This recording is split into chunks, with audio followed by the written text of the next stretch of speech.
Mana kuah mak? Ayo. Baik.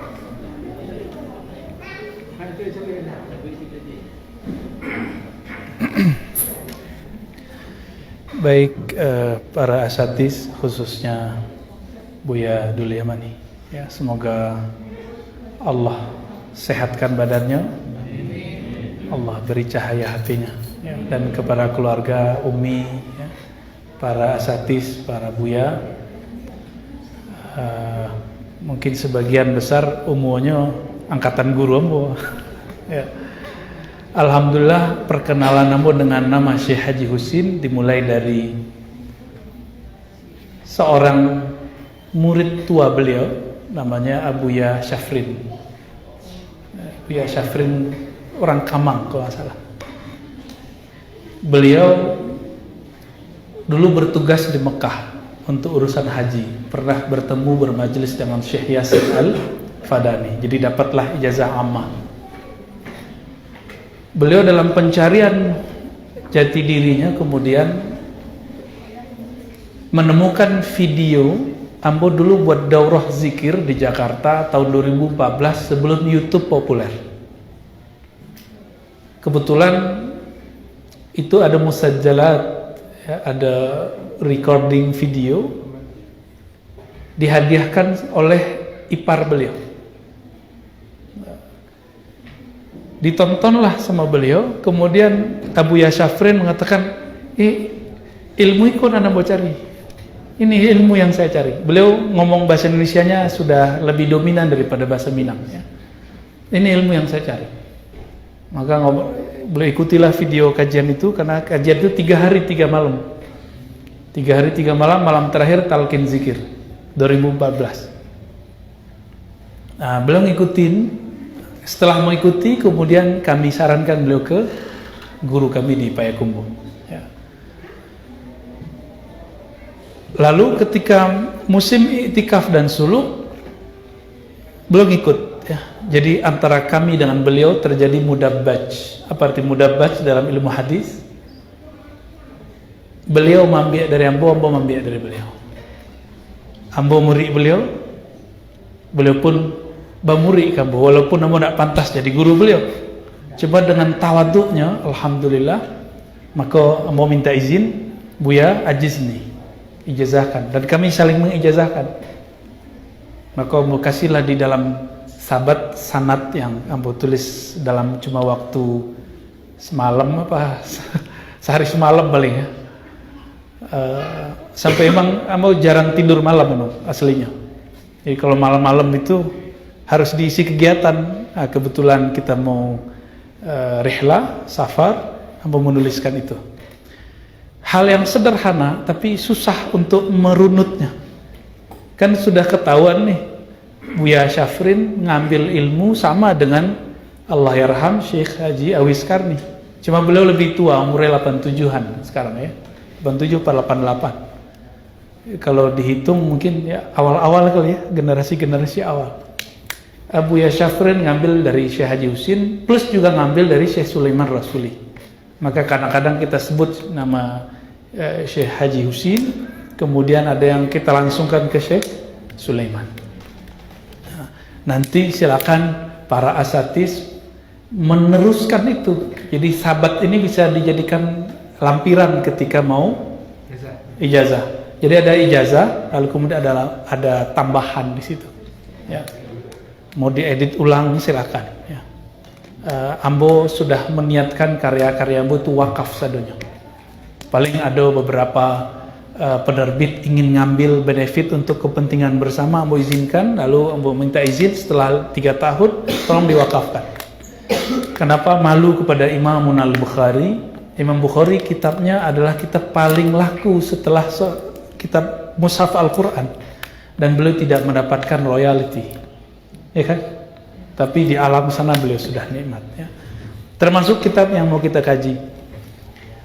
Para asatidz yang muliakan Allah, tahun 2006 itu puncak pencarian saya untuk akidah Ahlus Sunnah. Termasuk telat, tapi alhamdulillah Allah pertemukan dengan seorang syekh namanya Muhammad Hasan Hitu.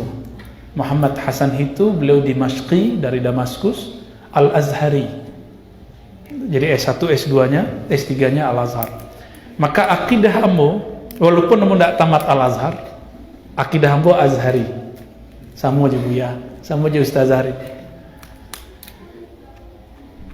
Beliau bertemu juga dengan Syekh Yasin dan ngambil sanad dari Syekh Yasin. Maka untuk sanad kita pakai jalur Syekh Yasin Al-Fadani. Jadi, dan kami membaca huruf per huruf. Cuma bedanya dulu seminggu. Jadi menghatamkan Sanusiyah dengan beberapa kitab yang lain. Jadi pagi sampai sore. Ada beberapa kitab, salah satunya kitab Ummul Barahin. Jadi nama kitab ini adalah Ummul Barahin. Ya. Udah punya semua ya. Nah, insya Allah nanti bukan mau menggurui, tapi mengambil berkah dari kitab. Nanti saya tidak syarah semua. Nanti kita ambil mana yang menjadi peta pemikiran ahlu sunnah yang bermanfaat di zaman ini.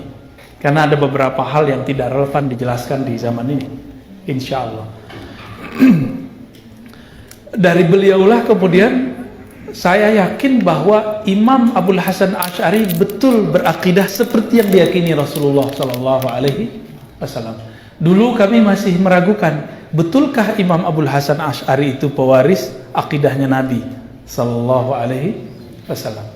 Dan kami kaget, ada beberapa tamatan madrasah tarbiyah Islamnya atau komunitas Aswaja NU di Jawa, kalau kita MTI, itu kemudian keluar menjadi Wahabi, menjadi Salafi. Itu menyedihkan. Berarti ada masalah dalam mengkaji kitab. Oh, cuci otaknya bagus. Di Damaskus itu, tapi nggak tinggal di Damaskus, ada namanya seorang Syekh Abdurrahman Ad-Dimashqi.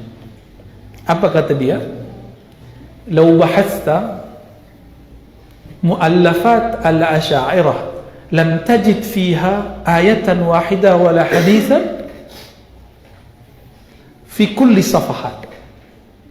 Kalau engkau membahas kitab-kitab Asy'ariyah, engkau tidak akan menemukan di dalamnya satu ayat ataupun hadis pun di dalamnya. Kira-kira gitu. Itu cuci otaknya. Ala yolonya kawan. Ya, benar gak itu? Berarti si Dimashqi ini nggak paham. Ada namanya kitab matan, ada kitab syarah, ada kitab mutawwalat, ada yang mabsutat, ada kitab matan, kitab inti, ikhtisar, ada kitab yang sedang, ada yang panjang. Beliau nulis ini namanya As-Sanusiyah As-Sughra Ummul Barahin. Inti-inti dari kitab sebelumnya. Ada As-Sanusi Al-Wusta, ada As-Sanusi Al-Kubra. Di situ lengkap ayatnya, dalilnya. Untuk kitab matan hanya seperlunya beliau menampilkan. Kira-kira begitu.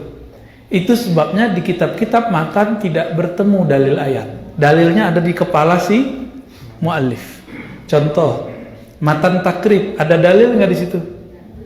Nggak ada. Bukan berarti si musannif ya Al-Qadi Az-Zahid Abu Syuja' Al-Isfahani thumma Al-Madani, jadi beliau qadi, ditinggalkan jabatannya, beliau hijrah ke Madinah dari Isfahan.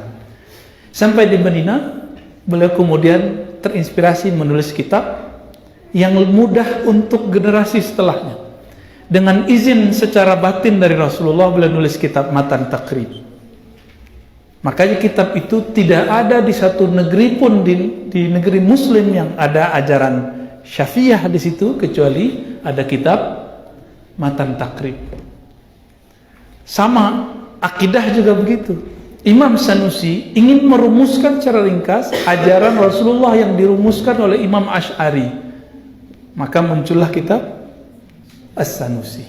Maka dalilnya, dalil Quran itu nggak ketemu hadis, kecuali beberapa. Dan yang kedua, kalau kita belajar usul fikih, akidah, dan muqaddimah ilmu usul, dalil terbagi tiga, ya enggak? Dalil Quran itu masuk ke dalil nakli, hadis masuk ke dalil nakli. Kalau yang diajarkan dalam kitab ini dalil akli, dalil juga enggak?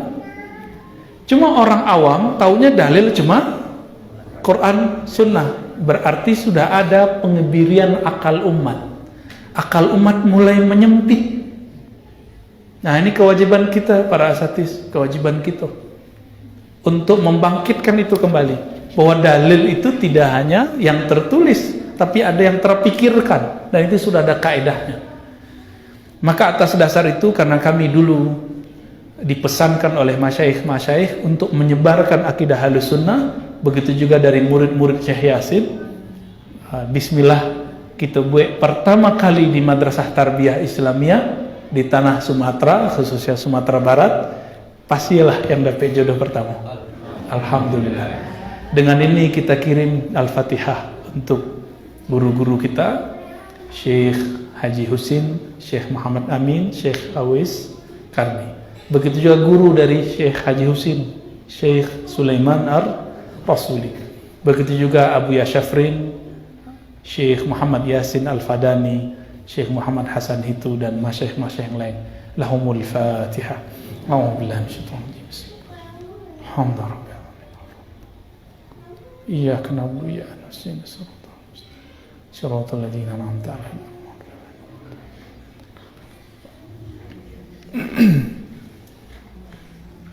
Kita mulai baca kitab. Ya. Insyaallah nanti sore kita bacakan sanadnya. Bismillahirrahmanirrahim. Bi asanidina, dengan sanad-sanad kita yang bersambung dari guru kita Abu Ya Syafrin, Abu Ya Husin, Syekh Sulaiman Rasuli, dari guru-gurunya ke atas sana. Syekh Sulaiman Rasuli mengambil dari Syekh Hasan bin Sa'id Yamani, dan dari ayahnya Sa'id Yamani. Syekh Sulaiman Rasuli juga mengambil dari gurunya Umar Bajunaid, juga ngambil dari Syekh Mukhtar bin Atarid. Ya, beliau orang Indonesia tapi tinggal di Jabal Abi Kubais.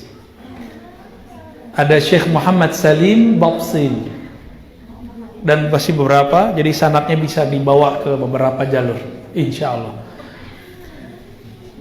Bi asanidihimul muttasilah ilal imam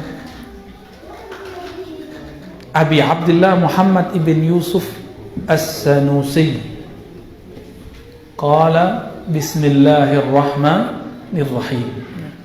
Alhamdulillahi wassalatu wassalamu ala rasulillah. I'lam. Nah, nanti kalau ada santri membaca di muka awak, ajarkan membacanya ulima. Ya. Tapi kalau guru ke murid boleh baca i'lam. Ya. Jadi kalau nanti murid membaca di muka di kelas, ajarkan adab ulima gitu ya. Itu adab yang kami talaqikan langsung dari Syekh Badi' Sayyid Al-Laham, salah satu murid Syekh Hasan itu. Jadi beliau membaca kitab Ihya di Damaskus. Jadi Ihya Ulumuddin dibaca oleh para masyayikh. Sampai di Sumatera Barat, anak-anak baru, ya adik-adik kelasnya, iyalah. Apa kata mereka? Apaan tuh Ihya Ulumuddin gitu kan? Ketika membaca ada kalam Imam Ghazali, i'lam, beliau ganti jadi ulima. Gitu. Itu adabnya. Tapi kalau tetap dibaca i'lam boleh nggak? Boleh. Ya, cuma janggal, murid kok baca i'lam. Gitu ya. Annal hukmal aqli yanhasiru fi thalathati aqsam. Hukum akal itu, ma makna al-hukum? Al-hukmu itqanu syai'. Hukum itu berarti penentuan sesuatu. Itu itqan. Maka rajul mutqin berarti sesuatu yang segala hal jelas dalam pikirannya. Hukum akli sesuatu yang ditentukan melalui akal. Wa ma huwal aqal? Kan di Quran ada lahum qulubun la ya'qiluna biha. Lahum qulubun, akal itu ini yang dilupakan banyak orang. Bisa berpikir dengan hissi, dengan data-data nyata, bisa berpikir dengan ghair hissi, yaitu qalbu. Maka akal kita apakah akal qalbi atau akal hissi? Yang disebutkan di Quran, afalam yasiru fil ard, apakah mereka tidak berjalan di muka bumi? fatakun, sehingga ada bagi mereka ya, qulubun yaqiluna biha, qalbu yang menjadi sumber mereka berpikir. Nah, itu target Al-Quran. Jadi akal bukan berarti orang-orang musyrik dulu tidak berakal. Mereka berakal tapi bil his. Apa arti his? Hissi, indrawi. Ndak nampak de indra, ndak terasa de indra di tulaknya. Bukan itu. Kalau qalbu ta'alluqnya billah. Ya. Nah, ini yang ya hukmu akli itu yang dimaksud. Yanhasiru fi salasati aqsam. Yanhasir bisa diartikan diringkas. Hasar itu kan berarti dibatasi. Dibatasi kepada 3 macam. Yang pertama, wajib, wujub, wal istihalatu wal jawaz. Wajib, istihalah, mustahil, lalu jawaz. Ini sedang rame nama jawaz nak. Ya. Fal wajib, apa itu wajib? Nah, wajib itu kalau dalam matematika itu ada rumusannya. Ma la minus. Yutasawwar fil aqli adamuh minus kali minus, hasilnya apa? Yang tidak tergambar dalam akal ketiadaannya. Berarti akal mesti memaksakan diri untuk mengatakan dia ada. Coba bayangkan kursi tapi tidak ada yang buat, bisa nggak? Kalau ada orang ngomong hari ini, Bu ya, itu kursi nggak ada yang buat, dia ada begitu aja. Kita sebut orang itu apa? La aqlalah, nggak punya akal. Jadi akal kita terpaksa untuk mengatakan dia ada. Itu masuk wajib. Ma la yutasawwar, yang tidak pernah tergambarkan dalam akal, adamnya, ketiadaannya. Berarti yang mesti tergambar dalam akal bahwa dia ada. Nah, itu ungkapan lainnya. Ma yutasawwar fil aqli wujuduhu, itu kalau dibalik ya, yang tergambar dalam akal wujudnya. Wal mustahil dari kata istahala yastahilu istihalatan ya. Mustahil itu satu yang diingkari secara harfiah begitu. Ma la yutasawwar fil aqli wujuduhu, yang tidak tergambar di akal kalau dia wujud. Wal jaiz, kalau jaiz ma yasihu fil aqli wujuduhu wa adamu. Jaiz yang ada di akal bisa juga tidak ada di akal. Nah, tapi kami mau kasih kata kunci. Ada jaiz dalam ilmu tauhid versi ulama sufi, itu beda. Jadi jaiz dalam ilmu akidah Ahlus Sunnah yang diriwayatkan para sufi itu bukan ini kalamnya. Nanti saya sebutkan di belakang. Jaiz itu nanti kaitannya dengan perubahan takdir, pemberian syafaat, nanti ke sana insyaallah. Jadi bukan jaiz yang ini ya. Baik. Wa yajibu ala kulli mukallafin syar'an. Nah, coba perhatikan di situ. Tadi aklan, sekarang syar'an. Dan wajib kepada setiap mukallaf. Siapa yang disebut mukallaf?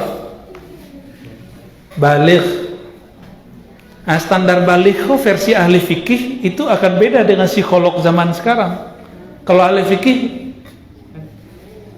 perempuan haid, laki-laki mimpi. Itu kan indikator. Indikator berarti dia sudah mulai baligh. Tapi dalam psikolog beda. Dalam psikolog ada kedewasaan atau dia sudah mulai menanjak kepada remaja. Tapi nanti bisa digabungkan. Laki-laki kalau sudah mulai mimpi basah berarti dia sudah mulai mengenal lawan jenis, berarti sudah mulai masuk, kira-kira begitu ya. Tapi perempuan yang haid belum tentu haid itu penanda dia dewasa. Cuma secara hukum fikih sudah langsung kena ya. Pertama baligh, akal, terus apa lagi?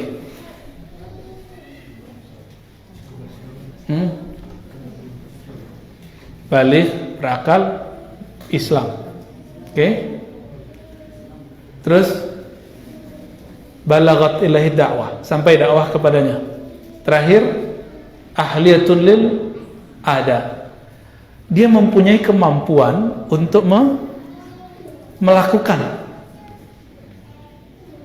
Coba dihafalkan. Baligh, aqil, balaghatud da'wah, Islam ya, Islam, balaghatud da'wah, terakhir ahliyatul lil ada. Kenapa harus ada ahliyatul lil ada? Kalau orang yang, mohon maaf, bisu, pendengarannya nggak bisa, itu wajib nggak apa yang diwajibkan kepada kita? Wajib nggak dia belajar Quran? Enggak. Wajib nggak dia baca Fatihah? Enggak. Berarti nggak ahliyatun lil ada. Baik. Tapi dalam ilmu rohani, kata mukallaf itu menjadi muskilah. Karena mukallaf artinya orang yang dibebani, benar nggak? Tapi dalam ilmu rohani tidak disebut mukallaf. Yajibu ala kulli abdin, gitu. Diwajibkan atas setiap hamba Allah. Kalau mukallaf konotasinya beban. Makanya kawan-kawan kemudian bayutang sembahyang, ya kan? Nah, ini perbedaan antara kajian rohani dengan kajian zahir. Ya. Tapi tidak masalah. Syar'an, secara hukum syara, ayya'rifa ma yajibu fi haqqi maulana jalla wa azza. Untuk mengetahui ayya'rifa, ma ya'rif secara apa? Aqlan. Cukup secara akal. Berarti syariat mewajibkan kepada akal. Apa yang diwajibkan? Ma'rifat, ya, ayya'rifa, berma'rifat. Jadi kiranya ma'rifat itu dibagi. Ada ma'rifat aqliyah murni, ada ma'rifat zauqiyah, ruhiyah. Itu berbeda. Di luar itu nggak masuk, ma'rifat hissiyah nggak masuk, sama dengan hewan. Ya. Ma'rifat hissiyah itu disebut ulaika kal an'am. Tapi kalau ma'rifat aqliyah itulah al-insan, al-bashar. Hanya pakai akal. Kalau ma'rifat ruhiyah itu cuma untuk wali Allah, ya, atau al-murid as-salik ila Allah tabaraka taala. Di situ disebut fi haqqi maulana. Jadi Allah itu punya hak terhadap kita. Apa hak Allah kepada kita?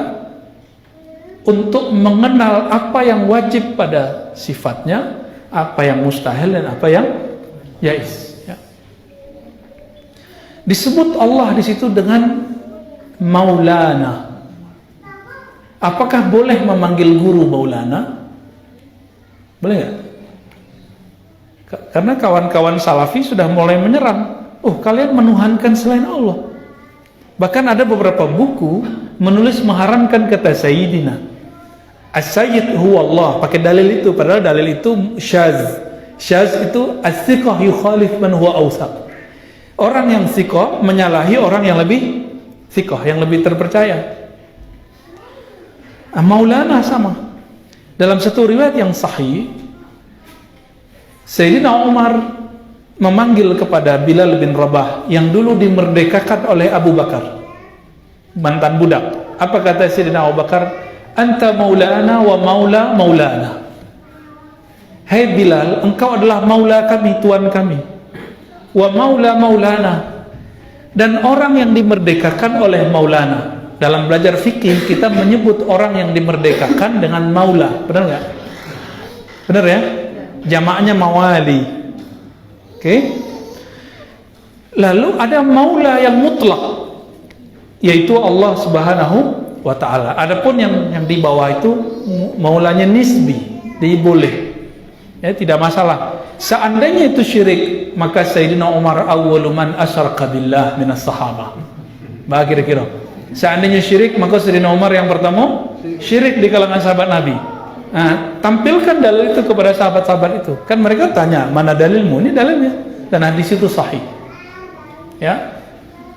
Sayyidina, apakah itu bid'ah? Suatu kali Sa'ad bin Mu'az, beliau qadhi di kaumnya, datang ke kayak kita majelis begini, lalu beliau datang. Lalu Nabi mengatakan, "Qumu li sayyidikum," hadis Bukhari. Berdirilah kamu untuk sayyidmu. Jika Sa'ad bin Mu'az itu disayyidkan oleh Rasulullah, fa Rasulullah ahaqqu ayyakuna sayyidan, ya. Maka Rasulullah lebih aula untuk dijadikan sayyid. Hasan Husain sedang main. Apa kata Nabi? Itu sayyida syababil jannah. Mereka berdua adalah sayyid pemuda surga. Kabar gembiranya, Bapak Ibu, para asatis, kita nanti semua bos nanti di surga. Insya Allah kalau ada masuk. Ya. Jadi Buya Rahmat Ilahi, tidak Buya Ilahi dulu lah. Rahmat, nanti kita semua sedanya. Di antara seumuran itu yang paling mulia, yang menjadi ketua kita nanti namanya Sayyidina Al-Hasan wa Sayyidina Al-Husain. Maka mencintai Sayyidina Hasan dan Husain bagian dari ajaran Ahlus Sunnah. Cuma nyampe di Pariaman dulu antara kelompok Syekh Burhanuddin dengan orang Kaliang itu terjadi gesekan. Orang Kaliang membawa tradisi tabut, ya, sempat dilarang oleh para tuanku dulu itu. Itu orang Kaliang dulu, orang Kaliang dari India yang Syiahnya Rafidah, dan mereka goyang itu tabut, oh ya Husain, oh ya Husain, jadi main anak-anak, oh ya. Padahal maksudnya oh ya Husain. Jadi maknanya sudah berubah jadi budaya, tapi kami tidak menyarankan. Kita tidak menyarankan itu diadakan karena ada tasyayyu'nya, ya. Oh budaya, sudah nggak usah, mubazir lebih banyak. Baik. Jadi kalau mau buat manaqib, kajian-kajian tentang Sayyidina Husain, Sayyidina Ali itu lebih bagus, ya. Lanjut. Jadi boleh menyebut Allah Maulana, boleh menyebut guru Maulana, tapi dalam tradisi ilmu zikir, ilmu rohani, yang boleh disebut Maulana cuma wali. Wali itu ada yang diangkat oleh wali, gurunya wali. Karena al-wali ibnul wali. Wali itu akan melahirkan murid jadi wali.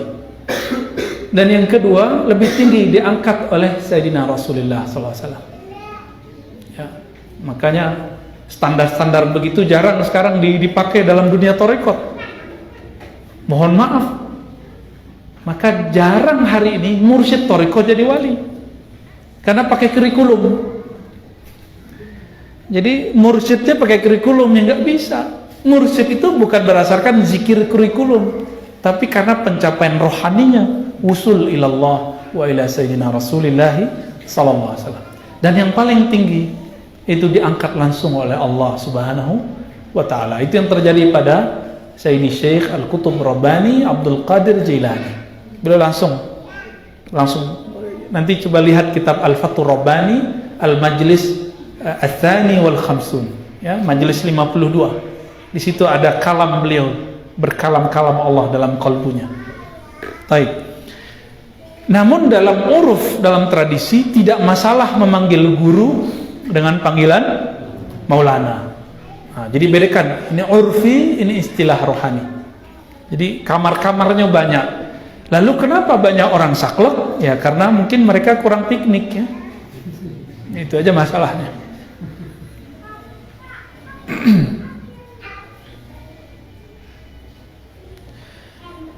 Kenapa teks begini muncul Bapak Ibu? Wajib akli, mustahil akli, jaiz akli. Karena orang-orang begini, Quran sudah di tangan. Ketika membaca Al-Quran, nah inilah perangkatnya. Jadi ketika membaca Al-Quran, wajib menggunakan perintah Allah, afala ta'qilun. Jadi akal itu dijadikan perangkat untuk membaca, bukan sebagai sumber. Inilah al-farq bainana al-Asy'ariyah wal Mu'tazilah. Perbedaan kita dengan Mu'tazilah itu menjadikan al-masdar al-awwal, sumber pertama dalil itu akal. Sedangkan Ahlus Sunnah menjadikan akal cuma alat. Paham di situ ya? Jadi kita pakai akal. Tapi kelompok Salafi Al-Wahabi mereka menuduh Ahlus Sunnah kelompok akal-akalan. Asy'ariyah itu kelompok akal-akalan. Jadi mereka keluarkan istilah akliyun. Tapi giliran mereka berandai-andai boleh. Contoh, andai-andainya Salafi. Kalau kalian meyakini Allah tidak ada di suatu arah, sedangkan segala sesuatu mesti ada di suatu arah, berarti kalian ateis, tidak bertuhan. Ini logika Ibnu Taimiyah dipakai oleh kawan-kawan itu sekarang. Nyambung nggak? Berarti dia gagal memahami Allah itu bukan benda, sehingga tidak perlu arah. Sedangkan bagi si fulan as-salafi itu, apa katanya? Seandainya engkau meyakini Allah tidak berarah, sedangkan segala sesuatu ada di suatu arah, berarti engkau mulhid, ateis. Itu keyakinan kawan. Jadi ngaji wajib akli, mustahil akli sudah gagal. Jadi mereka berandai-andai boleh. Itu berandai-andai nggak? Akliyah nggak? Ya. Segala sesuatu mesti berarah. Allah sesuatu, maka Allah mesti berarah. Itu logika Ibnu Taimiyah, akal-akalan Ibnu Taimiyah. Dalam kitab Darut Ta'arud dia menceritakan hal itu. Jadi tidak ada satu kelompok pun di dunia kecuali dia telah memainkan akalnya. Hatta kelompok Salafi yang anti akal. Ya, kau makanan gitu saya Bapak Ibu. Ya, kalau orang tuh tahu entahlah. Ya. Bah kok Buya berani terang-terangan? Ya orang tuh berani menyesatkan kita terang-terangan. Bener nggak? Buka video ustadz-ustadz tuh, ustadz yang inisial F, apa katanya? Aliran Asy'ariyah sesat. Jawaz Akli, Ustadz Jawaz kan ada kan? Mengatakan Asy'ariyah sesat, Sufi zindiq, bermazhab sesat. Diam, mau diam, mau lalu saya, lalu lah. Dialah kami yang berjuang. Ya. Kalau Bapak Ibu itu masalah klasik. Klasik bagi yang alim, bagi yang awam mau dibiarkan awam. Maka kini banyak mereka yang awam berani berkalam-kalam yang pedas kepada kita, berani bentak kita Pak. Tapi kalau model koma mengecek, selalu berani bentak. Tapi nanti mereka berani, dan itu sudah terjadi. Syekh Ali Jum'ah masuk ke salah satu universitas di Mesir, Kairo ya. Itu dibentak oleh mereka, diusir. Mereka berani begitu sekarang. Ya, jadi kebenciannya semoga ini bisa diatasi sebelum itu terjadi. Ya. Nah, kami berharap para asatiz, para buya, ustazah bisa kemudian ikut serta mempunyai andil. Nah, itu nanti yang bisa kita jawab ketika kita nanti turun masuk ke dalam kubur. Salah satu jawaban hujah kita di situ. Ya. Kalau cuma hari-hari ngajar, rutinan, nanti kan niat salah, niat dapat gaji. Lalu apa peran kepada umat? Kan ada. Maka dulu masyayikh kita, guru-guru kita, buya-buya buat majelis di luar pesantren. Majelis itulah samojo daurah. Nah kini daurah tuh kita buat di siko. Maka kami berharap nanti kepada buya, untuk para asatiz yang senior-senior atau yang muda-muda tapi punya kemampuan, hidupkan ngaji berhalaqah. Ya, hidupkan ngaji berhalaqah. Ini ada Darussunnah kan? Kami ngaji sampai kini halaqah. Jadi gelar hadis kamu LC itu di situ. Ngaji halaqah. Ternyata sampai ke Mesir orang ngaji halaqah, benar ya? Jadi nggak usah malu lah ngaji halaqah. Nah, tempat ini kan bisa dipakai halaqah nanti ya. Ada surau kan Bu ya? Ya, semoga nanti bisa dihidupkan halaqah-halaqah itu. Amin ya rabbal alamin. Wa kadza yajibu alaihi ya'rifa mithla dzalika fi haqqir rusuli alaihi wassalatu wassalam. Begitu juga wajib mengenal apa yang wajib pada haknya Rasul alaihi wassalatu wassalam. Berapa jumlah Rasul? 313. Jumlah para nabi 124.000. Maka nanti jumlah para aulia yang mewarisi para nabi juga berjumlah sama, 124.000. Siapa tahu di antara kita ada yang pewaris mereka. Ya. Nabi bisa baca kitab nggak Pak? Bisa baca kitab nggak? Enggak. Maka mohon maaf para asatiz, Kalau antum bisa baca kitab, belum tentu pewaris Rasulullah, belum tentu pewaris para nabi. Terus siapa pewaris para nabi? Innama yakhshallah min ibadihil ulama'u. Yang takut kepada Allah itu cuma ulama. Berarti untuk orang menumbuhkan rasa takut kepada Allah, harus kenal Allah dulu. Untuk mengenal Allah itulah proses yang disebut berma'rifat. Proses berma'rifat. Maka pewaris Nabi itu mereka yang mengenal Allah Subhanahu wa ta'ala. Mau baca kitab bisa 1000 kitab, nggak ngaruh. Kalau tidak bisa mengenal Allah, maka dia bukan wali Allah, bukan pewaris Rasulullah sallallahu alaihi wasallam.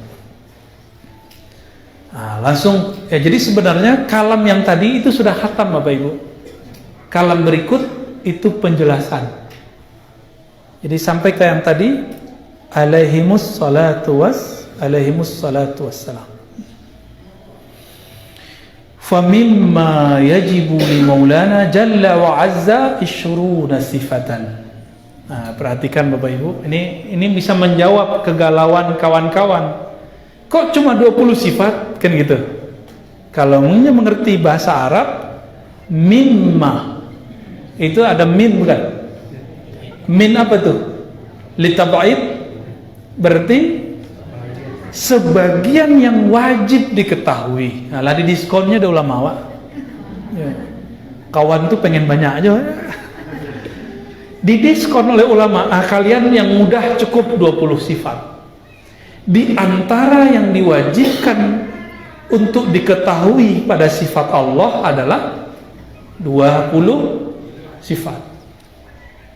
Jadi kata kuncinya di mimma. Nah, itu jangan hilang ketika mengajarkan nanti ke santri-santri kita. Jadi antarkan kepada mereka, Allah itu sifatnya tiada batas. Tiada batas. Namun sifat ini untuk bisa dipetakan dengan baik untuk santri, untuk mukallaf cukup memahami dari 20 pintu. Nah, kira-kira gitu ya. Wahiyal wujud wal qidam wal baqa wa mukhalafatuhu ta'ala lil hawadis wa qiyamihi ta'ala binafsihi. أي لا يفتكر إلى محل ولا مخصص والوحدانية أي لا ثاني له في ذاته ولا في صفاته ولا في أفعاله. Yang pertama yaitu sifatul wujud. Apa beda wujud dengan maujud? Maujud disifati, kalau wujud sifatnya. Maujud zat yang disifati, kalau wujud sifatnya. Dulu ada ulama yang berikhtilaf mengenai istilah itu, tapi kita nggak akan masuk ke situ. Itu Imam Fakhruddin Ar-Razi dan Imam Al-Juwaini, itu berbeda. Al-Baqillani kita nggak masuk, itu nanti kitab yang advance. Nah, kitab yang dasar nggak usah masuk ke situ. Dan para asatis kami yakin di Hasyiah Dusuki disebutkan, ya sudah ada pembahasan itu. Al-wujud, bagaimana cara mengetahui wujud? Yaitu caranya dengan tadi memberikan pertanyaan. Jika benda seperti meja ini ada dan ada yang membuatnya, apalagi alam semesta. Kalau ada yang mengatakan buku ini terjadi begitu saja, kita mengatakan huwa majnun la aqla lahu. Apalagi kalau ada orang mengatakan alam semesta ini terjadi begitu saja, maka wajib pada Allah sifat al-wujud. Masih ingat Bapak Ibu para asatis mengenai logika daur ayam juta lua, karena menganang-angan saja, ya. Kece orang dan mencelek talua keluar dari ayam, telur dari ayam. Tapi sebagian orang melihat menetaslah telur, keluarlah anak ayam. Bolak-balik, jadi ayam dari telur, telur dari ayam, ini namanya daur. Daur, ya. Kalau tasalsulat itu lain lagi. Daur itu bagaimana cara memecahnya? Ini sama dengan teori kimia, teori kromosom. Dalam teori kimia, antara kera dengan manusia itu ada 2 perbedaan kromosom kimia.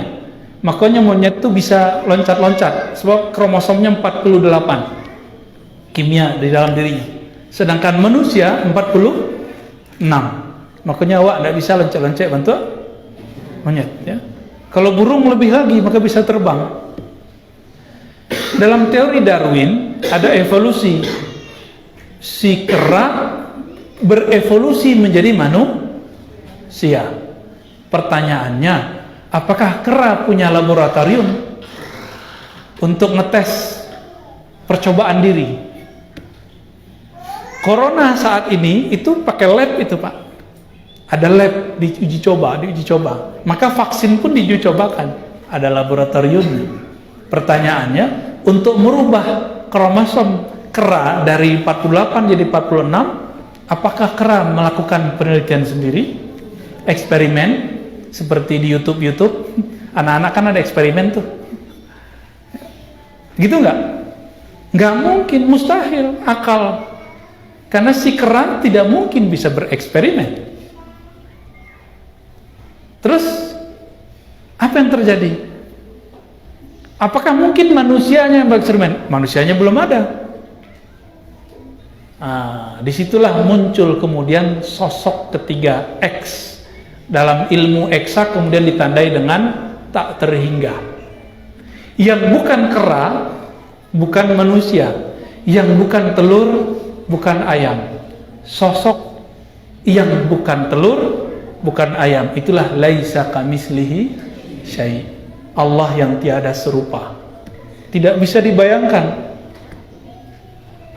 Namun dalam ilmu kimia barat dihindarkan pertanyaan berikut, man huwa?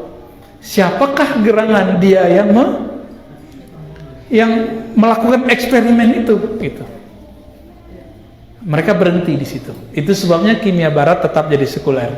Tapi kimia yang diajarkan oleh ulama-ulama Islam melanjutkan sampai ke pertanyaan itu. Mereka takut kalau sudah disebut Allah selesai masalah. Enggak. Ya. Kira-kira gitu. Itu salah satu cara burhan akli fi isbatil wujud. Burhan akliyah dalam menetapkan wujud. Wal qidam wal baqa. Qidam kalau dalam kitab diartikan ma la yasbiquhu adamun, yang tidak didahului dengan ketiadaan. Kalau baqa tadi yasbiq, yaqibuhu, yang tidak diakhiri bil adam. Jadi qidam dan baqa itu selaras. Allah itu tidak pernah tidak ada sebelumnya. Itulah pertanyaan Abu Musa al-Ash'ari, wahai Rasulullah, kaifa kana rabbuna? Allah itu dulu bagaimana? Kana kan qadim. Dulu Allah bagaimana? Apa jawaban Rasulullah? Hadis Bukhari. Kana Allah wala syai'a ma'ah. Itu boleh ditambah untuk dalil itu. Kalau ngajar santri. Jadi kalau santri bertanya, guru harus punya dalil dia dalam akalnya. Kana Allah wala syai'a ma'ah. Allah ada, belum ada aras, belum ada langit, belum ada bumi, belum ada Ahmad, belum ada Muhammad, belum ada semua. Wa huwal an, ada tambahan ulama, dia sekarang, dia dulu sama. Wa huwal an ala ma alaihi kan. Allah dulu, kini berubah enggak? Allah dulu suram, kini tetap suram? Atau rani jawab? Kira-kira Allah dulu, kiranya kata dulu, kini, isu, itu hanya berlaku untuk itu, tidak berlaku kepada Allah. Maka madhi, mudhari', mustaqbal tidak berlaku kepada Allah. Kana Allah wala syai'a ma'ah boleh diterjemahkan waktu tidak berlaku kepada Allah. Itu terjemahan bebasnya. Baru sah baca zikir la ilaha illallah wahdahu la syarikalah. Wahdahu la syarikalah. Tidak ada syarikat. Dulu, kini, sama. Tapi ada seorang ustadz Wahabi mengatakan, saya tidak tahu aras itu makhluk atau tidak makhluk? Ada nggak Ustadz begitu? Gawat nggak akidah begitu? Dan Ustadz begini lagi populer, Pak. Terus para Ustadz diam. Ah, itu masalah sepele. Sepele apaan? Dia nggak tahu mengatakan, saya tidak tahu aras itu makhluk atau bukan. Kalau nggak makhluk apa? Khalik. Musyrik nggak? Musyrik. Mungkin nggak sampai musyrik lah ya. Karena dibilang nggak tahu ya jahil. Wal baqa wa mukhalafatuhu lil hawadis. Nah, sebenarnya ada penjelasan lain tentang baqa, kita tinggalkan dulu. Yang paling seru itu di pembahasan mukhalafatuhu lil hawadis. Mukhalafah, kalau terjemahan Lamu, berselisih. Kalau terjemahan kekinian, berbeda. Berbeda Allah Ta'ala, hunya domir kepada Allah, lil hawadis, terhadap hawadis. Apa arti hawadis? Al-makhluqat al-muhdasat, sesuatu yang baru. Karena Allah qadim, beda dengan hawadis. Hawadis itu diturunkan. Hawadis itu bernama jisim. Hawadis itu bersama jisim. Lalu kemudian diturunkan lagi, ada namanya jauhar, ada namanya arat. Ada jauhar, ada arat. Jauhar itu inti, boleh diartikan inti. Misalnya, kalau sekarang mungkin orang nyebutnya atom ya. Jadi inti dari satu benda yang partikel molekul terkecilnya disebut dengan atom. Itulah jauhar. Jika si jauhar digabung lebih dari dua, lebih dari satu, maka bernamalah dia jisim. Jadi makhluk mikroba itu sudah disebut jisim, walaupun hanya bisa dilihat pakai mikroskop. Jadi sudah bisa membedakan antara jauhar dengan jisim. Al-jismu ma yatakawwan aksar min jauharin. Jisim itu yang terdiri lebih dari dua, lebih dari satu jauhar. Ya. Marhaban Buya, duo Buya.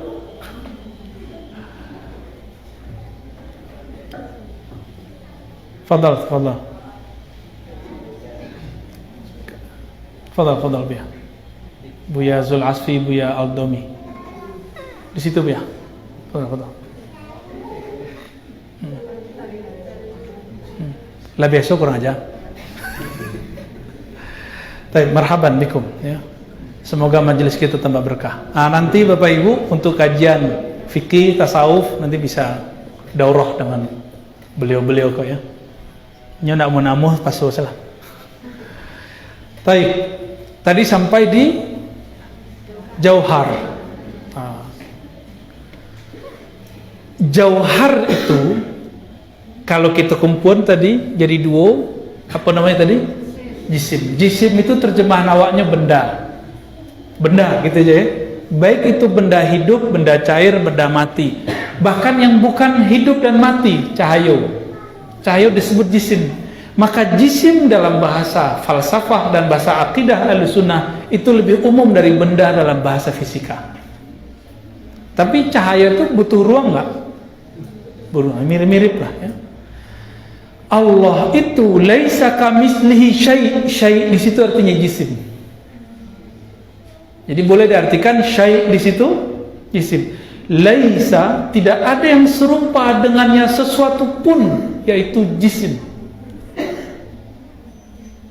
Maka Allah syai'un la kal asya'. Allah itu syai' tapi bukan jisim. Sedangkan Ibnu Taimiyah mencoba kemudian mengambigukan persoalan. Apa kata Ibnu Taimiyah? Saya tidak tahu adakah salaf yang mengatakan jisim atau tidak jisim. Nah, ini ambigu. Mengambigukan persoalan. Akhirnya Ibnu Taimiyah tidak menolak dan menetapkan jisim kepada Allah. Ambigu enggak? Ragu-ragu. Karena tidak ada di Quran dan Sunnah gitu dalilnya, ya. Tapi pada faktanya Ibnu Taimiyah mengatakan Allah itu sesuatu mesti bertempat, mesti berarah. Nah, terjebak lagi ke jisim. Tapi Ibnu Taimiyah tidak menyebut syai' itu jisim. Disinilah kemudian kualatnya Ibnu Taimiyah karena belum mengharamkan al-mantiq, ilmu mantik. Nah, di situ ada kitab mantik nggak? Coba kembali ke kitab yang lebih besar. Nanti mungkin di bab daurah nanti Sulam al-Munawraq, Murawnak boleh dibaca gitu. Tapi agak ribet dibaca pakai syair soalnya. Ada yang nggak pakai syair, mungkin yang sudah dipakai oleh ulama Pasaman Paperiaman tuh bukunya. Yang diajarkan? Hah? Oh, Mafatih ya. Taib.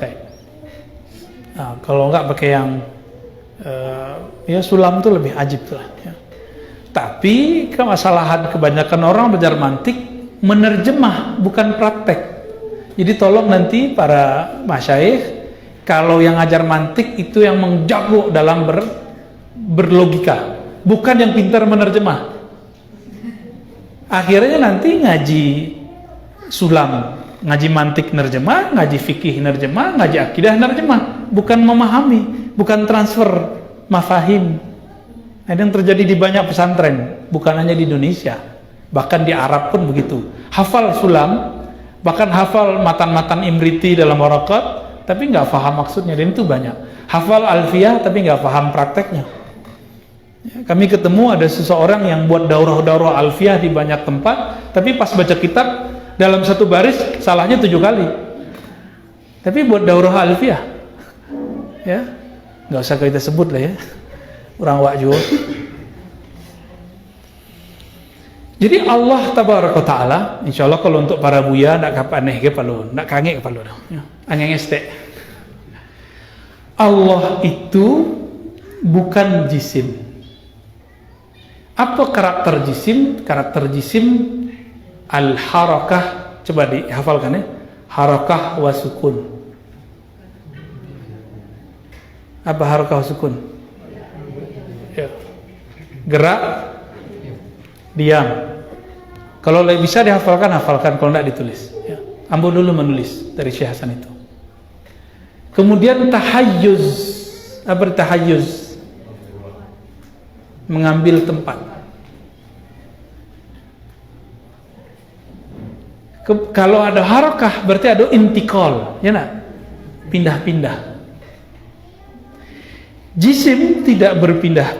Jisim mesti berpindah atau diam. Jadi tidak mungkin ada dua sifat sekaligus. Dalam diamnya bergerak, nah ada. Ini bergerak ya bergerak, diam ya diam. Bagi Ibnu Taimiyah itu bisa. Allah itu berdiam di atas aras istawa, tapi bisa turun di saat yang sama ke sama'id dunia, ke langit dunia. Kacau nggak tuh? Kacau Pak. Ibnu Taimiyah mengatakan gitu.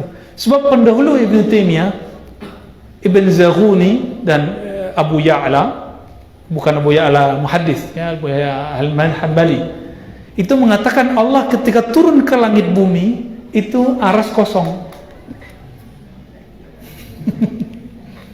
Dibantah oleh Ibnu Taimiyah. Enggak, Allah turun yanzil tanpa perlu meninggalkan aras. Jadi bertarung dalam pikiran Ibnu Taimiyah itu banyak mantik-mantik yang bertabrakan. Akibat mengharamkan ilmu mantik. Padahal mantik itu sudah diislamkan, sudah disyahadatkan oleh Imam Ghazali. Jadi nggak usah khawatir. Ya, udah masuk Islam ya. Ahli mantiknya sudah masuk Islam. Apabila jisim benda itu bersifat apa tadi? Harakah, bergerak, sukun, diam, tahayyuz, menempati, maka Allah laisa kamitslihi syai'. Tidaklah Allah itu bergerak, tidaklah Allah itu diam, tidaklah Allah itu bertempat, berarah. Jisim tidak mungkin ada kecuali di satu arah, gitu yang sahih. Maka kalau ada orang mengatakan botol ini ada tanpa di suatu arah, depan, belakang, kiri, kanan, atas, bawah, orang itu majnun. La aqla lahu. Itu benda. Oke? Kalau ada orang menyamakan Allah itu ada, sesuatu yang ada mesti berarah, itu logika siapa? Berarti ada yang terbalik enggak? Ada yang salah pasang dalam mantik. Jadi Ibnu Taimiyah membuat mantik sendiri. Nah, ini bisa jadi pembahasan nanti para asatis. Yang sahih apa tadi? Kullu jismin mutahayyiz. Setiap jisim mesti bertahayyuz. Fallahu laysa bijismin, fallahu laysa bimutahayyizin. Allah bukanlah jisim, maka Allah tidaklah bertempat, tidak berarah. Baru faham makna laisa kamitslihi syai'. Oleh karena itu kalau disebut Allah istawa atas aras, itu bukan istiwa jisim. Katakan saja istiwa, tidak masalah. Maka mohon maaf, ambo tidak tertarik mentakwil istawa menjadi istaulah. Nggak perlu. Karena Allah bukan benda. Maka kata istiwa pada zat Allah, pada sifat Allah, pada fi'il Allah, itu bukanlah istiwa jismiyah. Nuzul, turun. Kalau jisim turun ba'ah. Kalau kita turun tangga, ayo pindah tampe. Waja'a rabbuka wal malaku soffan soffa. Yanzilu rabbuna tabaraka ta'ala ila sama'id dunya. Allah datang, Allah turun. Apakah turun dan datangnya perlu berpindah tempat? Enggak. Enggak perlu. Kenapa? Allah bukan jisim. Kalau Allah bukan jisim, bisa nggak dibayangkan? Bisa nggak dibahasakan? Susah. Kalau Allah sendiri tidak membahasakannya, kita nggak boleh membahasakan. Karena dia menyebut dirinya istawa, kita katakan istawa. Tapi ada kata kunci, bila kaif, ilmunya Buya Asfi itu. Buya Asfi kalau kami tanya, kaif haluk Buya? Bila kaif. Ala bilolo Buya jadi Tuhannya udah.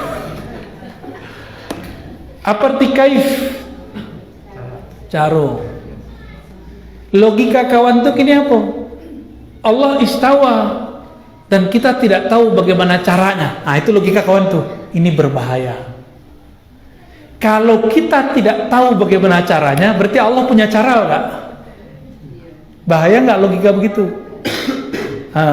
Itulah akidahnya Ibnu Taimiyah. Itulah akidah salafi hari ini yang ingin mengganti akidah santri-santri kita, jamaah-jamaah kita. Mau diam? Nah, mau tanya dia, mau diam gitu. Mereka ngajak perang ideologis, perang teologis, masa kita diam? Maka ambo berniat dalam hati daurah iko untuk memperkuat ahlus sunnah wal jamaah. Kita tidak perlu membantah mereka, kita perkuatkan diri kita.